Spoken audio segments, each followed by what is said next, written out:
sa team fights pero hindi rin nila nakakalimutan Oo. na sulitin yung mga ginagawa nilang mga team fights kasi meron silang at least isang naaalat na kukuha ng mga objectives pa Oo. para unti-unting hindi natin namamalayan, inhibitor na rin mismo Oo. yung napatumba dito ng Falcons AP, Bren. So, hindi rin masyadong naging problema kahit na makabawi or magkaroon ng magandang palitan din dito ang Yudo Red Giants.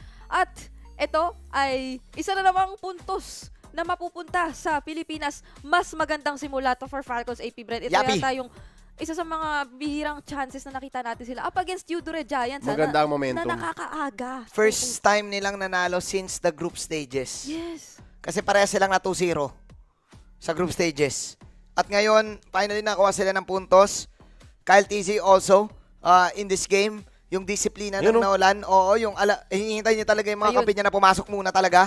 Ayun, oh. If anything, si Nolan ang pinaka discipline demanding hero. Yeah. Parang siya yung pinakailangan mo ng magandang timing, magandang angulo ng pagpasok. True. Kaya rin naman sa lahat ng ginawa ng Falcons AP Brand ng panggugulo Yep. at pag sabihin natin stretch ng mga resources nila, si Kyle TZ yung nasa dulo na parang, hindi, sige, meron kaming makakuha on the way out. Yep. Di ba? Nagbuwis-buhay siya, Yes. inangguluhan niya yung mga push.